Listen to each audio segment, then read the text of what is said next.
तो देखिए शिवम, लगभग वही वोटिंग पैटर्न जो 2019 में दिखा था। हालांकि जैसा कि चुनाव आयोग की तरफ से भी कहा गया कि जो फाइनल डेटा होगा उसमें हो सकता है कि 2019 से ये 1-2% आगे निकल जाए, और ये जो 1-2% है बड़ा इंपॉर्टेंट हो जाता है। जरा इसको समझने की कोशिश करते हैं।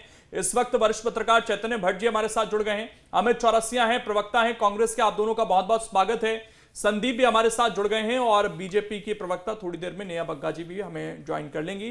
लेकिन पहला रिएक्शन चैतन्य जी, लगभग उसी स्टेज पर जो हमने 2019 में देखी, क्योंकि वोटिंग का जो ट्रेंड रहता है वो उसके बड़े आकलन होते हैं, उसको डिकोड करने की कोशिश की जाती है किस फेवर में जा रहा है। आज कुछ समझ आ रहा है आपको कि जब लगभग वहीं खड़े हैं हम और उसी तरह का वोटिंग ट्रेंड है, तो किस दिशा में जा सकता है ये? देखिए लोकेन जी, ये बड़ी खुशी की बात है कि पिछले 2 चरणों में जिस तरह का वोटिंग परसेंट गिरा था, वो परसेंटेज अब बढ़ा है। इसका मतलब है कि लोगों में जो वोटिंग के प्रति जो उत्साह है, वो फिर से बरकरार हुआ है। और दूसरा उसका मुझे लगता है सबसे बड़ा जो कारण है, वो ये है कि जो हॉट सीट थी, जिसमें बड़े-बड़े नेता चुनाव लड़ रहे हैं, उनके प्रति लोगों के प्रति लोगों में एक प्रति उत्सुकता होती है कि हमारे बीच में एक बड़ा नेता है, चाहे वो केंद्रीय मंत्री रहे हों, केंद्रीय मंत्री हों सिंधिया जी, या 2 पूर्व मुख्यमंत्री रहे हों, शिवराज सिंह चौहान, या आपके दिग्विजय सिंह, या बीडी शर्मा प्रदेश अध्यक्ष। तो निसंदेह ये एक बहुत अच्छा कदम है, और निश्चित तौर पे इसमें किसको लाभ होगा ये तो देखिए, ये डाटा तो बड़ा कठिन है। लोग तो ये भी कहते हैं कि ज्यादा वोटिंग होती तो एंटी इनकम्बेंसी मानी जाती है और वो सत्ता पक्ष को नुकसान देता है, लेकिन इसका कोई डाटा उपलब्ध नहीं है बिल्कुल। कि वास्तव में ऐसा होता है कि नहीं। कम वोटिंग में भी माना जा रहा है कि सत्ता पक्ष को नुकसान हो सकता है या पक्ष को फायदा हो सकता है। मुझे लगता है कि ये जो वोटिंग परसेंटेज बढ़ा है, ये पिछले जो 2 चरणों में कम हुआ था वोट, उसके बाद भारतीय जनता पार्टी ने जिस तरह से अपने लोगों को उत्साहित किया, घर-घर जाने की बात कही, और ये भी कहा कि जिन मंत्रियों के इलाके में कम वोटिंग होगी उनको हटा दिया जाएगा, या जिन विधायकों के यहाँ अच्छी वोटिंग होगी उनको मंत्री बनाया जाएगा। उसका भी असर पड़ा है कि कार्यकर्ता फिर से एक बार निकला है और उसने वोटर को प्रोत्साहित किया कि आप वोट डालने जरूर आए। देखिए गर्मी का मुद्दा है, गर्मी तो पिछले 5 साल जब पहले चुनाव हुआ था तब भी हुई थी, तो गर्मी कोई ऐसा मुद्दा नहीं है। लेकिन ये बात जरूर है कि जो मतदाताओं में उदासीनता है, उसके पीछे एक बड़ा कारण ये भी है कि राजनेताओं का जो चरित्र है वो इस तरह का हो गया है कि कब कौन सी पार्टी में कौन शामिल हो जाए ये कहना बड़ा मुश्किल हो जाता है। और यही कारण है कि मतदाता को लगता है कि मेरा वोट जो है वो व्यर्थ न चला जाए, क्योंकि मान लीजिए किसी व्यक्ति ने कांग्रेस के प्रत्याशी को वोट दिया है और वो दूसरे दिन जाके जीतने के बाद भारतीय जनता पार्टी में शामिल हो जाता है, तो वो न केवल पार्टी के प्रति धोखा करता है बल्कि उस मतदाता के प्रति भी धोखा करता है। तो ये एक अच्छा कदम है, और लोगों को निश्चित तौर पे लोकतंत्र की अगर रक्षा करना है, और हमको अगर 5 साल में एक मताधिकार का प्रयोग करने का अवसर मिला है, तो उसका निश्चित तौर पे फायदा उठाना चाहिए, क्योंकि लोकतंत्र में ही मतदाता सबसे महत्वपूर्ण होता है, क्योंकि उसके वोट से ही सरकारें बनती हैं। जी। लेकिन अगर वोट प्रतिशत कम होगा तो निश्चित तौर पे ये मान के चलिए कि अगर 50% या 60% होता है वोट, तो 40% लोगों के जो वोट हैं वो बेकार चले देखिए, जाते हैं, और 60% वाला अगर आपने सर कहा कि 30-31 कई बड़े चेहरे थे और उनकी वजह से भी शायद वोटर टर्नआउट बढ़ा है। संदीप आज जी हमारे सहयोगी गुना में मौजूद थे, हाई प्रोफाइल सीट है। संदीप, जो पिछला आंकड़ा था गुना का वो था 70.32%, और जो हमारे पास 6 बजे तक का आंकड़ा आया उसके मुताबिक 69.72% है। अब ये हम उम्मीद कर चल रहे हैं शायद जो पिछला आंकड़ा था 19 का उससे थोड़ा ज्यादा ही जाएगा। आप तो आज पूरे दिन मौजूद रहे वहां, क्या माहौल लगा इस बीच आपको इलेक्शन के दौरान? देखिए ये बात तो चैतन्य जी ने बिल्कुल ठीक कही है कि जब बड़े नेता, स्टार लीडर्स, दिग्गज लीडर्स जब इलेक्शन लड़ते हैं तो चुनावी माहौल कुछ अलग ही होता है। तो वोटर भी कनेक्ट करता है, या तो उनको हराने के लिए वोट करेगा या जिताने के लिए वोट करेगा, किसी दूसरे प्रत्याशी के पक्ष में भी वोट करता है। तो जो चुनावी माहौल बना, एक बहुत बड़ा लीडर अगर जनता के बीच में जाकर अपने प्रति फैली धारणाओं को ख़त्म करने की कोशिश करता है, उनके साथ बैठकर खाना खाता है, उनके आयोजनों में शामिल होता है, तो एक चुनावी माहौल बनता है। गांव के 1-2 घर में जाने के बाद में पूरे गांव में एक माहौल बन जाता है, कनेक्ट महसूस करता है वोटर। तो ये जो 3 सीटें हैं, चाहे वो विदिशा हो, राजगढ़ हो या गुना हो, यहाँ पर ऐसा ही माहौल देखने को मिला था, और इसीलिए ये एक वजह हो सकती है चैतन्य जी जो कह रहे हैं कि वोटर टर्नआउट यहाँ पर बड़ा है। लेकिन बैतूल सीट को भी हम देख लें, यहाँ पर जो टोटल वोटर टर्नआउट है ये काफ़ी 68% का वोट टर्नआउट है। तो यहाँ कोई बहुत बड़ा लीडर इलेक्शन नहीं लड़ रहा है, वही पुराने लीडर डी उइके चुनाव लड़ रहे हैं। उनके सामने कांग्रेस के कैंडिडेट रामू टेकाम है। ये बात ज़रूर हो सकती है कि बीएसपी के कैंडिडेट के आकस्मिक निधन के बाद में जो डेट आगे बढ़ी थी तो कुछ सहानुभूति। लेकिन संदीप, हालांकि वोटिंग प्रतिशत कम होगा ज्यादा होगा, इसके सियासत के जानकर अलग अलग मायने निकालते हैं कि किसके फेवर में जाएगा, किसके अगेंस्ट जाएगा। लेकिन अनुपम राजन को हमने सुना 66.12% जो औसतन उन्होंने बताया था मतदान प्रतिशत 6 बजे तक का, तो उम्मीद जताई जा रही है कि 9 बजे तक 10 बजे तक मतदान प्रतिशत में और इजाफा हो सकता है क्या? अभी तक पिछले 2 चरणों में हमने अनुभव किया है कि ये इजाफा जो है वो सुबह अगले दिन सुबह 10-11 बजे तक हुआ है, और कई दफ़ा तो एक दफ़ा तो शाम तक भी इजाफा देखने को मिला है। ठीक है। तो ये जैसे जैसे आंकड़े आते हैं, कभी दूर दराज इलाकों में जो फिगर्स आते हैं वो बाद में अपडेट होते हैं, तो इस वजह से एक दिन बाद तक यानी 24 घंटे बाद तक इसमें अपडेट होने की संभावना है। चलिए, राजनीतिक मेहमान भी हमारे साथ जुड़ गए हैं, नेहा बग्गा जी भी हमारे साथ जुड़ गई हैं, आपका भी स्वागत है। और नेहा जी, देखिए, पहले तो चर्चा ये हो रही थी कि मतदान कम हो रहा है, और आप लोगों से सवाल भी उठ रहे थे कि आपके पन्ना प्रभारी तक कहां गए, क्यों मतदाता बाहर नहीं निकल पाए। आज थोड़ा सा बढ़ता हुआ दिखा है, ये संतोष वाली बात है या फिर एक जो, क्योंकि हर बढ़ता और घटता उस ट्रेंड का एक एनालिसिस होता है, और बढ़ता कई बार ये भी बताता है कि कहीं ऐसा तो नहीं कि एंटी इनकम्बेंसी और जो लोग नाराज हैं वो बाहर निकल गए हों। आप कैसे डिकोड कर रही हैं इस पूरे वोटिंग परसेंटेज को? देखिए, बहुत स्पष्ट है कि लोकतंत्र का महापर्व है और भारतीय जनता पार्टी के शीर्ष नेतृत्व से लेकर सामान्य कार्यकर्ता का हमेशा ही आग्रह रहा है कि जो मतदाता है वो बाहर निकले और लोकतंत्र के महापर्व में अपनी आहुति दे। इसीलिए विभिन्न प्रकार के लक्ष्य भारतीय जनता पार्टी ने रखे, चाहे 370 वोट जो है वो बूथ पे बढ़ाने की बात हो, या जो कार्यकर्ता है बूथ का वो 50-50 लोगों को अपने साथ लेकर जाए कम से कम मतदान करवाने के लिए, उसकी बात हो। इसका कारण सिर्फ यह है कि एक उत्साह के साथ में मतदाता और कार्यकर्ता सब साथ में निकले, मतदान करके आए, पर कांग्रेस पार्टी की तरफ से ऐसी कोई अपील नहीं दिखाई दी अभी तक। तो स्पष्ट है कि ये मोदी जी की जो गारंटी है, जिस प्रकार से गरीब कल्याण के कार्य हुए हैं, जिस प्रकार से देश में विकास को गति दी गई है, जिस तरीके से सनातन को परचम पे पहुंचाया गया, जिस तरीके से देश की विश्व में साख बढ़ी है, ये उसको देखते हुए वोटर्स बाहर निकल कर आए हैं। और ये भारतीय जनता पार्टी के वोटर्स हैं जिनको एक मजबूत सशक्त सरकार चाहिए। लगातार अंतर भी आया है, फर्स्ट फेज से सेकंड फेज में वोटिंग ज्यादा हुई है और सेकंड फेज से अब थर्ड फेज में वोटिंग ज्यादा हुई है। मैं उम्मीद करती हूँ कि जो आखिरी चरण है मध्य प्रदेश के लिए, चौथा चरण, उस पर बम्पर वोटिंग होगी, मतदाता बाहर निकल कर आए। ठीक है, हमारे साथ अमित चौरसिया भी हैं। अमित चौरसिया, जिन 9 सीटों पर आज मतदान हुआ मध्य प्रदेश में, कांग्रेस अपने आप को कहां देख रही है? हालांकि प्रियंका गांधी ने भी आके खूब प्रचार किया था मुरैना में, ग्वालियर चंबल के लोकसभा क्षेत्रों में जा जाकर। कांग्रेस अपनी स्थिति कितनी मजबूत कर पाई है 2019 के मुकाबले, और इस बार इस चुनाव में, इस चरण में कहां स्टैंड कर रहे हैं आप? देखिए, आज का जो चुनाव है वो कई सवालिया निशान छोड़कर चले गया, मैं उस पर आऊंगा। लेकिन जिस तरह से पहले और दूसरे चरण में जो एक बहुत बड़ी एंटी इनकम्बेंसी और जो लोकतंत्र के प्रति अविश्वास मतदाताओं में था, वो एक आक्रोश के रूप में फूटा है और आज मतदाता अपने घरों से बाहर निकला।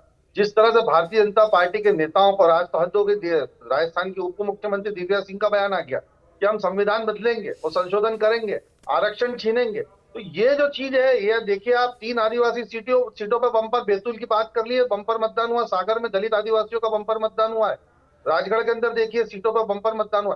तो ये जो एंटी इनकम्बेंसी का माहौल नरेंद्र मोदी जी की सरकार के खिलाफ था, जो 10 वर्षों के मौका देने के बाद भी देश की जनता अपने आप को छला हुआ ठगा हुआ महसूस कर रही थी, जो हताश हो चुकी थी जिस तरह से लोकतंत्र का लगातार चीरहरण मोदी सरकार के अंदर हो रहा था। जो चुनाव आयोग की नियुक्तियां हुई, जो चंडीगढ़ के अंदर जो लोकतंत्र का जिस तरह से माहौल उड़ाया गया, और जिस तरह से मध्य प्रदेश में भारतीय जनता पार्टी के नेताओं के अहंकार के बोल फूट रहे थे कि अब की बार 400 पार इन मध्य प्रदेश में 29 का लक्ष्य। तो दोनों है, घटता ट्रेंड भी है, बढ़ता ट्रेंड भी है, अब दोनों कांग्रेस के फेवर में है क्या? ये आज जो मतदाताओं का आक्रोश फूटा, जिस तरह से भारतीय जनता पार्टी ने मतदाताओं का वोट डलवाने के लिए उनको रोका गया, और जिस तरह से सरकारी मशीनरी इसका दुरुपयोग हुआ। मुरैना की घटना देखिए, भिंड के अंदर मतदाता के ऊपर गोली चली, उसके भिंड के अंदर, भिंड और मुरैना के दोनों लोकसभा कांग्रेस के प्रत्याशियों को नजरबंद कर दिया गया। राजगढ़ के अंदर हमारे जिला पंचायत सदस्यों को और अध्यक्षों को नजरबंद कर दिया गया।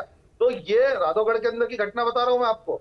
सागर के अंदर देखिए आप, निर्मला सप्रे जो विधायक थी कांग्रेस की, बीना से 35 साल बाद जीती थी, पूरी प्रेशर पॉलिटिक्स लगा दी गई। मध्य प्रदेश में हर वो हथकंडा बीजेपी ने अपनाया, तो क्या वजह थी बीजेपी को इस तरह का हथकंडा अपनाने की? चलिए इसका जवाब ले लेंगे नेहा जी से कि जो घटनाएं हुई उसमें किस और तरीके, आज हालांकि की बात देखिए है, आज ये मैं पूरा चुनाव इलेक्शन आयोग तो से चुनाव पूछना आयोग करा रहा है, लेकिन फिर भी मैं, आप आरोप लगा रहे हैं तो जवाब लूंगा, लेकिन उससे पहले गौरव के पास चलते हैं। गौरव, विदिशा ने पिछली बार 71.79% मतदान दर्ज करवाया था, वो उसी राह पर इस बार भी चलता हुआ दिखा। क्या शिवराज सिंह चौहान का वहां पर चुनाव लड़ना एक एक्स फैक्टर था वहां पर? और ये कहा जा रहा था पिछले कुछ दिनों में जब चर्चा हो रही थी कि शिवराज सिंह चौहान ने जिस तरीके से प्रचार किया, वो विदिशा से बमुश्किल 1-2 दिन बाहर जा पाए। वो लगातार जुटे रहे, सुबह 10 बजे से रात को 11-12 बजे तक उनका प्रचार चलता था। और जब पूछा जाता था कि भाई इतना शिवराज सिंह चौहान को मेहनत क्यों करनी पड़ रही है, कांग्रेस वाले जरूर इस पर तंज कसते थे, लेकिन कुछ लोगों का यह भी कहना होता था कि शायद शिवराज सिंह चौहान अपना जो जीत का मार्जिन है उसको बढ़ाना चाहते हैं और पूरे प्रदेश में सबसे ज्यादा वोटों से जीतना चाहते हैं।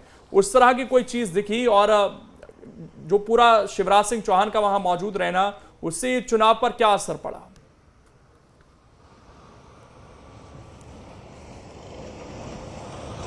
देखिए, अगर हम शिवराज सिंह चौहान की बात करें तो शिवराज सिंह चौहान एक मंझे हुए सियासी खिलाड़ी हैं। उनको पता है कि किस गेंद पर छक्का मारना है, किस गेंद पर चौका मारना है, और उनको मेहनत को लेकर अगर हम देखें तो हमने विधानसभा चुनाव में भी देखा, जहां उन्होंने 150 से ज्यादा जनसभाएं करी। तो अब लोकसभा चुनाव में जब वो खुद प्रत्याशी हैं तो सोचिए कि उन्होंने कितनी मेहनत की होगी, क्योंकि ये कहा जा रहा है कि वो एक एक दिन में 50-50 गांव के भ्रमण करते थे और लगातार लोगों के बीच में जाकर अपने लिए तो वोट मांगते ही थे, बीजेपी के लिए वोट मांगते ही थे, साथ ही साथ ये भी बोलते थे कि ज्यादा से ज्यादा लोगों को इस बार मताधिकार का इस्तेमाल करना है और मतदान केंद्रों पर पहुंचकर वोटिंग करनी है। क्योंकि देखिए, अगर हम विदिशा की बात करें तो विदिशा 9 की 9 लोकसभा सीट जिन पर आज चुनाव हुआ है, एक ऐसी लौती लोकसभा सीट है जहां पर 2019 से ज्यादा वोटिंग हुई है। बाकी कुछ लोकसभा सीट ऐसी भी हैं जहां पर 2019 के मुकाबले उनके इर्द गिर्द नजर आ रही है, लेकिन विदिशा में शाम को 6 बजे ही जो आंकड़े सामने आए थे उसके मुताबिक 2019 से ज्यादा ये पहुंच चुका था। कहीं ना कहीं अब शिवराज सिंह चौहान जब विदिशा से चुनावी मैदान में उतरे हैं और उसके बाद इस तरीके से जब मतदान प्रतिशत बढ़ा है, तो कहीं ना कहीं ये संकेत जा रहा है कि उनके ये फेवर में जा रहा है। हालांकि नतीजे ये जब आएंगे तब ये बात साफ हो पाएगी कि आखिर ये वोट प्रतिशत बढ़ा है तो किसके फेवर में बढ़ा है।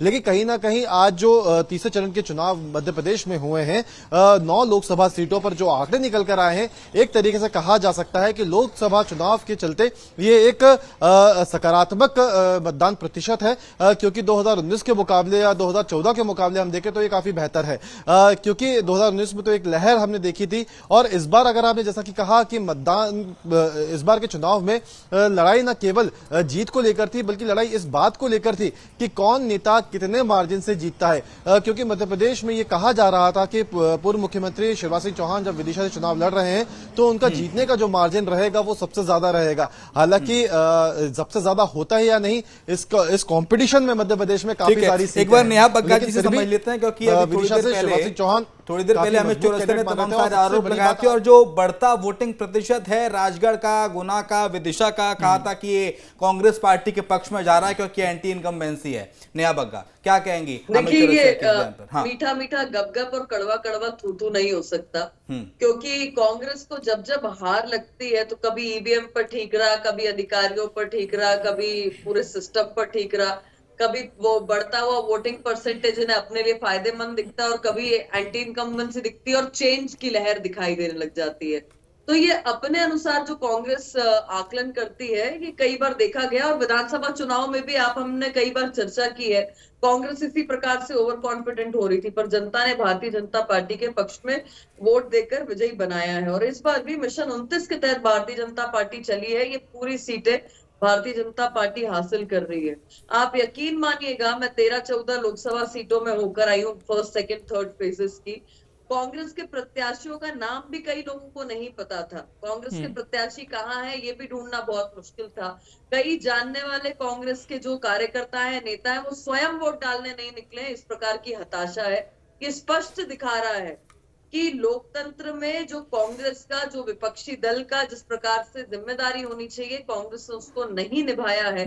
और जिनके अध्यक्ष स्वयं लफाजी करने में व्यस्त हो, जो स्वयं महिलाओं में रस ढूंढ रहे हो, जीतू पटवारी, आपको क्या लगता है कि वो 50% की आबादी या उनके घर के पुरुष, पिता, भाई, बंधु ये कांग्रेस पार्टी को वोट देने वाले हैं? तो एक नहीं अनेकों मुद्दे हैं। खैर 27 सीटों की ये टक्कर है, क्योंकि 2 सीटों पर तो कांग्रेस अब मैदान में है ही नहीं, और इन 27 सीटों पर वो जरूर अपने पक्ष में दावा कर रहे हैं। हालांकि जीतू पटवारी आज ये भी कह रहे थे कि बीजेपी 29 की बात करती थी, अब 19 की भी नहीं कर पा रही। लेकिन बहरहाल मैं एक आखिरी सवाल चैतन्य जी आपसे जरूर जानना चाहूंगा कि अगर हम विधानसभा, जो कि 4-5 महीने पहले समाप्त होता है, लगभग यही 2 पार्टियां, कुछ तो कैंडिडेट भी वही हैं, चेहरे कुछ कुछ वही हैं, लेकिन 10-12% अगर वहां 78% तक मतदान हो रहा है, तो यहां पर बमुश्किल 70-65 तक जाने में डेटा नहीं पहुंच पा रहा है। तो इतने ये डिप क्यों दिखाई देता है चुनाव में? ये देखिए, एक तो मौसम कहीं ना कहीं इस मतदान को प्रभावित करता है, इसमें कोई संदेह की बात नहीं है, क्योंकि जो बूढ़े व्यक्ति हैं या महिलाएं हैं, हो सकता है कि धूप में निकलना ना चाहें। लेकिन ये बात जरूरी है कि लोकसभा के मुद्दे अलग हैं और विधानसभा के मुद्दे अलग हैं। विधानसभा में प्रादेशिक मुद्दे होते हैं तो उसमें ज्यादा उत्साह होता है लोगों के, हमारे प्रदेश के मुद्दे हैं। लोकसभा में राष्ट्रीय स्तर के मुद्दे होते हैं तो उसमें लोगों का बहुत ज्यादा रुझान, जो कम पढ़े लिखे लोग हैं उनका ज्यादा रुझान नहीं होता है। लेकिन ये एक बहुत अच्छा कदम है, मुझे लगता है कि जो वोट परसेंटेज बढ़ा है, और मुझे लगता है कि इसमें भारतीय जनता पार्टी ने काफी प्रयास किया है। जिस तरह से उनके नेताओं ने अपने कार्यकर्ताओं को प्रोत्साहित किया कि आप घर घर जाके मतदाताओं को निकालिए और वोट प्रतिशत बढ़ाइए, क्योंकि पिछले बार जो वोट प्रतिशत कम हुआ था उसको लेकर चिंतित था भारतीय जनता पार्टी का शीर्ष नेतृत्व। तो ये प्रयास किया गया है। हो सकता है कि जैसे मुरैना या भिंड या इस तरह के जो चंबल के इलाके हैं उसमें बसपा का भी काफी प्रभाव है, तो बसपा के भी वोटर बहुत ज्यादा निकले। लेकिन भट्ट साहब, अभी जो नेहा बग्गा ने आरोप लगाया, जो बात कही जीतू पटवारी के बयान को लेकर कि कांग्रेस के प्रदेश अध्यक्ष साहब तो महिलाओं में रस ढूंढते हैं, तो जीतू पटवारी का ये बयान क्या लोकसभा चुनाव में कांग्रेस को डैमेज करेगा? क्या महिलाओं का वोट बैंक घटेगा कांग्रेस को लेकर? ऐसा हो सकता है क्या? देखिए, बयानों की जहां तक बात है तो कोई भी पार्टी इससे अछूती नहीं है। किस तरह के बयान दिए जाते हैं ये हमको सबको मालूम। ये बात जरूर है कि भारतीय जनता पार्टी कांग्रेस के किसी भी नेता के बयान को जिस तरह से प्रचारित करती है और जिस तरह से एस्टेब्लिश कर देती है कि महिला विरोधी है या राम विरोधी है, उसका असर हो सकता है कहीं ना कहीं पड़ा हो। लेकिन जहां तक आपके बयानों की बात है तो मुझे लगता है कि तमाम राजनीतिक दल इसमें पूरी तरह से गले अभी मैं समय नहीं दे पाऊंगा, कांग्रेस के प्रवक्ता कुछ बोलना चाह रहे हैं। सर अमित जी, समय इतना ही है, बहुत शुक्रिया, आप तीनों जुड़े, माफी चाहूंगा आपसे, मैं समय नहीं दे पाऊंगा। लेकिन अब मध्य प्रदेश में एक और चरण का चुनाव बचा है, उसमें भी कई महत्वपूर्ण सीटें हैं, नजरें उस पर हैं। लेकिन छत्तीसगढ़ में चुनाव संपन्न हो चुका है